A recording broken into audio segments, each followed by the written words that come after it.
हम आज आपके सामने संक्षिप्त रामायण प्रस्तुत करने जा रहे हैं।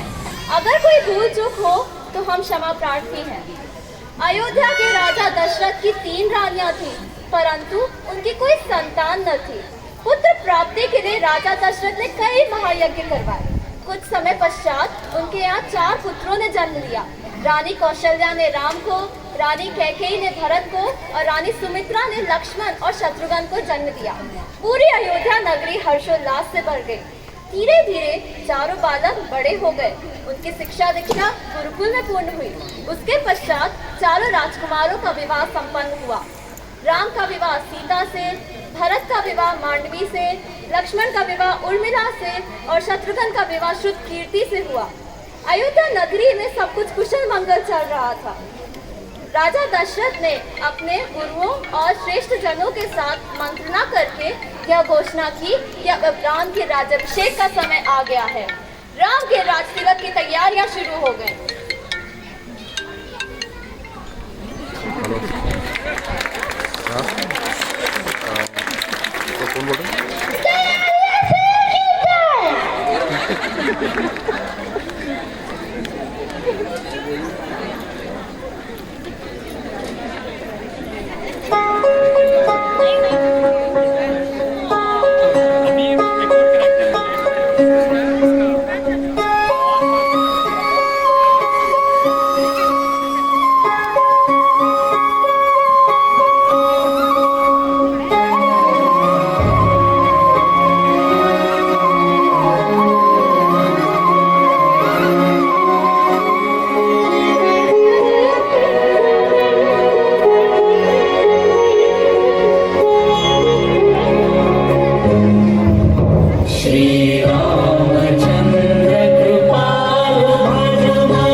ज्यादा देर तक नहीं रहा। जानते हैं क्यों? तो चलिए अब मंथरा और रानी कैकेयी का संवाद सुनते हैं।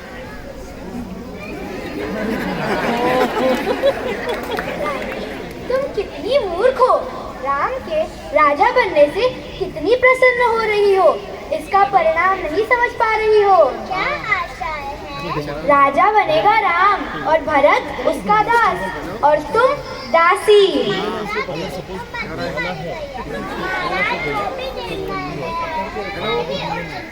मेरा क्या है रानी, राजा राम बने या भरत, मैं तो रानी नहीं बनूंगी, किंतु तुम दासी अवश्य बन जाओगी। नहीं, मैं किसी की दासी नहीं बनूंगी, किंतु मैं कुछ कर भी नहीं सकती। मैं बताती हूँ तुम्हें क्या करना है। रानी, तुमने युद्ध में एक बार राजा दशरथ के प्राण बचाए थे। उनने तुमसे प्रसन्न होकर तुम्हें 2 वरदान दिए थे। यही सही समय है, वरदान मांग लो।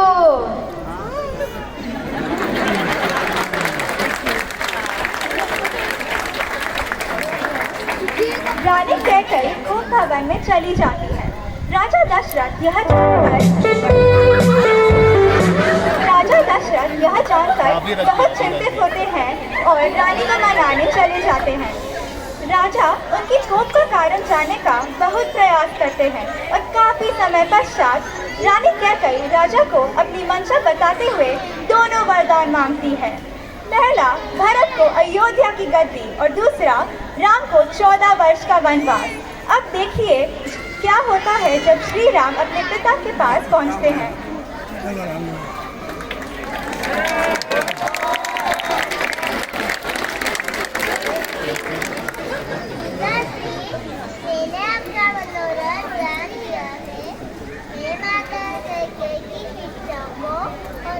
धर्म समझकर उसका पालन करूंगा।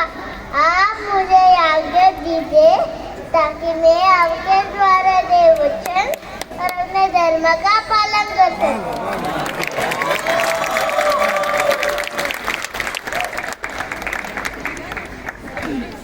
की आज्ञा लेने के बाद वन जाने की तैयारी करने लगते हैं।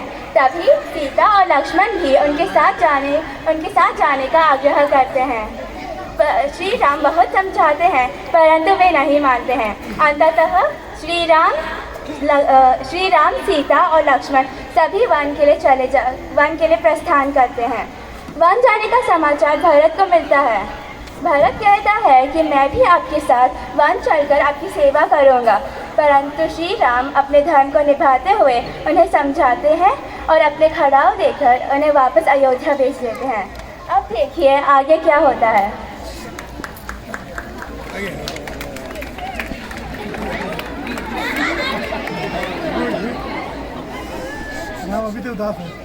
सीता जी वन में अपनी कुटिया के पास एक सुनहरा मृग देखती है। स्वामी, ऐसे किसी प्रकार से सब कर लीजिए, कितना सुंदर मृग है।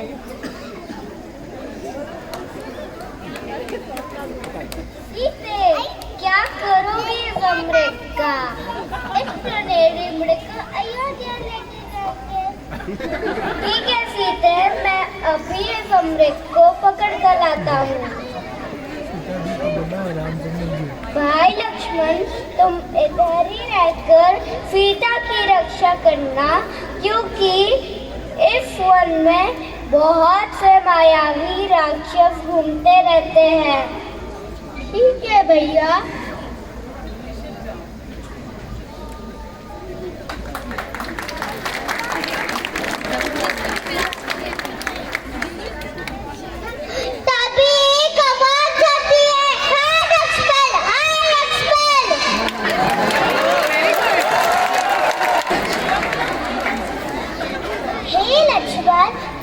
सुना, लग रहा है प्रभु राम किसी संकट में है। नहीं माते, यह कोई भ्रम है, ये भैया की आवाज नहीं है। नहीं लक्ष्मण, इस समय तुम्हारे भैया किसी संकट में है। तुम जाओ और उनकी रक्षा करो। यदि तुम यहाँ नहीं कर सकते तो ये धनुष बाण मुझे दे दो, क्योंकि आज स्त्री अपने पति की रक्षा करना अच्छे से जानती है। आज मैं आपकी आज्ञा का पालन करने के लिए अपने श्री प्रभु राम का आज्ञा का उल्लंघन करता हूँ।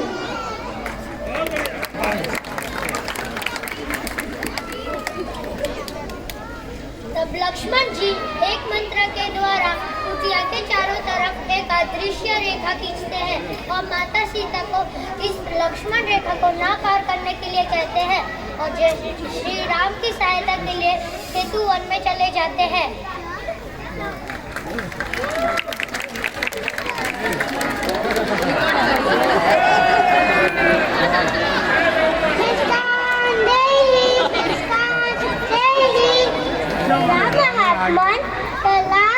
देवी, मैं बहुत दूर से आ रहा हूँ, बहुत भूख लग रही है, कुछ खाने को दे दो।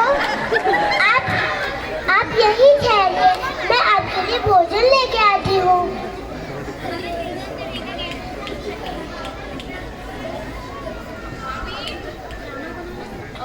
सीता भोजन लेकर आती है और मायावी रावण से आग्रह करती है कि भोजन ग्रहण करे, किंतु रावण सीता से कहता है कि मैं बहुत थक गया हूँ, अर्थात मैं उठ नहीं सकता, तो कृपया मुझे भोजन यही ला कर दो। जैसे ही सीता लक्ष्मण रेखा पार कर उस मायावी को भोजन देने जाती है, वैसे ही रावण माता सीता का हरण कर लेता है।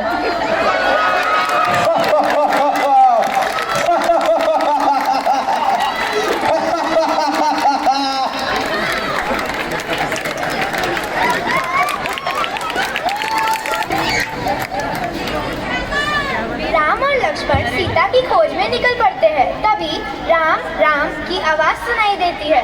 आवाज सुनकर दोनों भाई उस तरफ जाते हैं। वहाँ उन्हें गिद्धराज जटायु घायल अवस्था में मिलते हैं। राम को जटायु सीता का पता बताते हैं कि पापी रावण माता सीता को दक्षिण दिशा की ओर ले गया है। जटायु ने बताया कि मैंने बहुत प्रयास किया माता सीता को उस दुष्ट रावण से छुड़ाने का, किंतु उस मायावी ने मेरे पंख काट दिए और मैं घायल हो गया। यह कहकर गिद्धराज जटायु ने अपने प्राण त्याग दिए। राम और लक्ष्मण सीता की खोज में राम और लक्ष्मण सीता को खोजते खोजते उनकी भेंट हनुमान जी से होती है। हनुमान जी उन्हें ऋषिमुख पर्वत पर लेकर जाते हैं। वहाँ उनकी भेंट जामवंत, अंगद और सुग्रीव से होती है और श्री राम उन्हें अपनी सारी व्यथा बताते हैं और सभी लोग निर्णय लेते हैं कि माता सीता की खोज में श्री राम का सहयोग करते हैं और सभी लोग दक्षिण दिशा की ओर समुद्र के किनारे पहुंच जाते हैं। तभी जामवंत जी हनुमान जी से कहते हैं कि आप लंका जाकर माता की कुशलता का समाचार लाइए।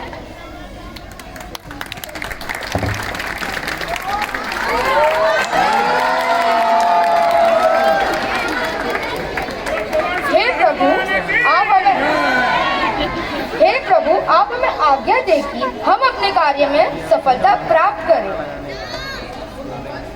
हनुमान, हमारा आशीर्वाद तुम्हारे साथ है। तुम अपने कार्य में अवश्य सफल होगे। जय श्री राम, जय श्री राम।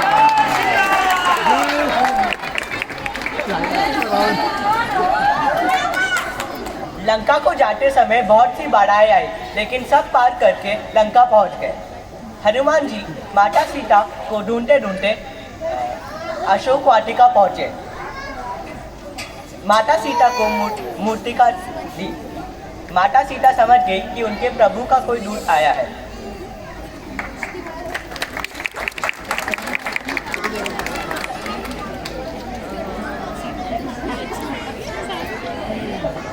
कौन हो तुम? सामने आओ, जो प्रभु की निशानी लेके आए हो।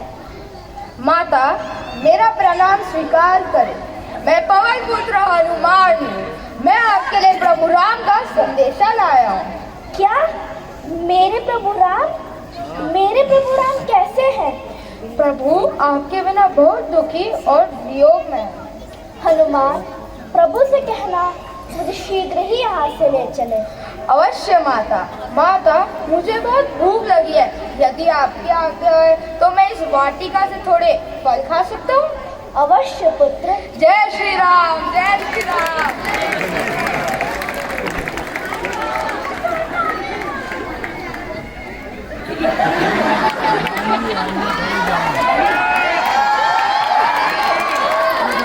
माता सीता से आज्ञा लेकर हनुमान जी कुछ फल खाते हैं और पूरी वाटिका को तहस नहस करने लगते हैं।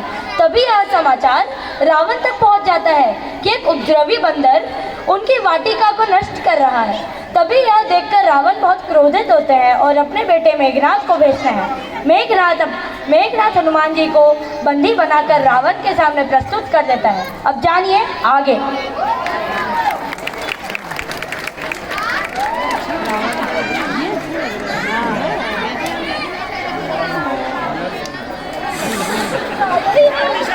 क्या यही है वो तुच्छ बानर जो मेरी लंका में उत्पात मचा रखा है? तुम हमारे बारे में नहीं जानते हो। महाराज, आपके बारे में मुझे सब कुछ पता है। एक समय बाली ने आपको 6 महीने तक अपने कान में दबा कर रखा था। जीवा काट दी जाए इसकी। यह कौन बोल रहा है?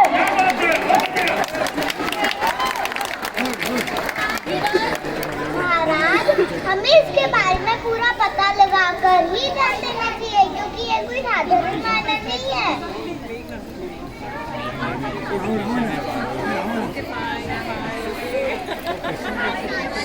सब कुछ जीता जा सकता है संस्कार से, और जीता हुआ हारा जा सकता है रावण के अहंकार से। क्या कहते हो मंत्री? मंत्री का कहना उचित है महाराज। मंत्री की आज्ञा का पालन हो। मैं वायु देवता का पुत्र हूँ। मैंने मुझे रघुकुल सुरपति भगवान राम ने भेजा है, जिनकी बनी सीता वालों को तुम कल शहर में हो। तुम लंकापति रावण को डराने आए हो और सिर्फ डराने सकते। महाराज, उचित नहीं है। ठीक है, वानर का श्रृंगार उसकी पूंछ होती है, इसके पूंछ में ही आग लगा दी।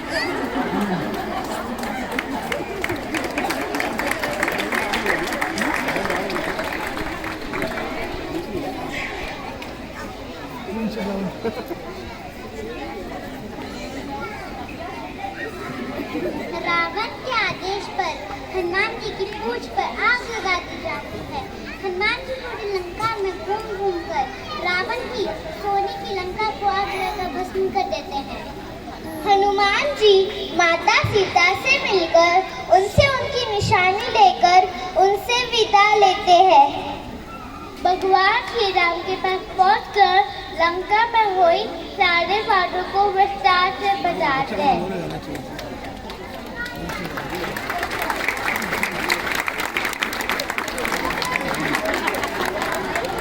लंका के जल जाने के बाद रावण बहुत क्रोधित होता है और सारे मंत्रियों को बुलाकर वह राम के साथ युद्ध करने का निर्णय लेता है। तभी लंकापति रावण का भाई विभीषण उसे समझाने की कोशिश करता है, लेकिन रावण क्रोध में आकर विभीषण को लंका से निकाल देता है। विभीषण श्री राम के शरण में चले जाते हैं और रावण के बारे में विस्तार से बताते हैं। राम, लक्ष्मण, सुग्रीव, विभीषण और हनुमान सभी मिलकर यह निर्णय लेते हैं कि एक बार रावण को समझाना और चेतावनी देना आवश्यक है। राम के आदेश अनुसार अंगद रावण को समझाने लंका की ओर प्रस्थान करते हैं। श्री राम को रावण के विचार बताते हैं। यह सुनकर श्री राम मुस्कुराते हुए कहते हैं कि जिसकी बुद्धि विवेक शून्य हो जाती है तो उसका विनाश निश्चित रूप से होता है। युद्ध की तैयारियां शुरू हो जाती है।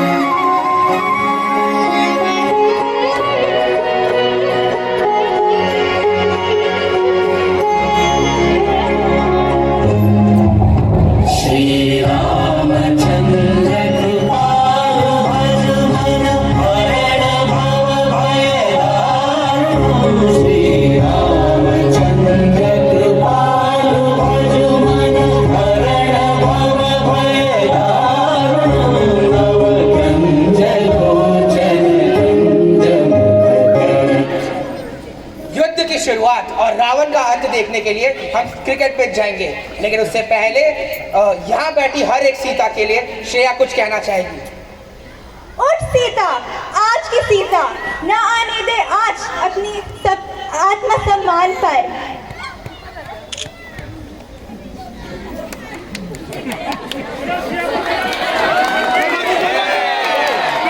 सीता, न आने दे आज अपनी आत्मसम्मान पर। बहुत पली वाटिका में प्रतीक्षा और रावण पर प्रहार कर। अपनी आत्मशक्ति से तू जब रावण पर वार करेगी, घुटना तेरे समक्ष टेकेगा रावण, लंका खुद ही राख बनेगी।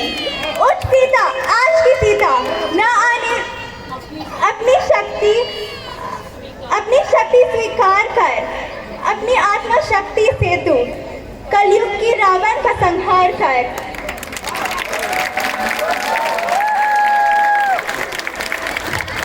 यह थी कहानी कलयुग की सीता की। आइए सुनते हैं कलयुग की रामायण हर्षल से। न राम है न रावण है, ये कलयुग की रामायण है। युगों युगों से सुन रहे थे जो गाथा, बन के रह गई अब वो मनोरंजन का साधन है। यहाँ हर मोड़ पे खड़ा दानव है, न रावण जैसा सच्चा ब्राह्मण है, न शबरी के वो झूठे बेर है, न बचा इन दिलों में प्रेम है, न कोई वादा निभाने वाला है पिता के कहने पर, न कोई वनवास जाने वाला है, न लक्ष्मण जैसा भाई है, मन में बस नफरत की खाई है, न मर्यादा पुरुषोत्तम राम है जो समझे माता पिता के चरणों में ही चारों धाम है, न सीता जैसी कोई स्त्री है वैचारिक मतभेदों में अब वह अड़ी है, न हनुमान जैसा कोई सखा है जो सुख दुख की घड़ी में हमारे संग खड़ा है। रामायण के अन्य पात्र भी बदल रहे हैं अपना स्वरूप, कलयुग का इंसान भूलता जा रहा है अपना मूल रूप। न राम है न रावण है, ये कलयुग की रामायण है।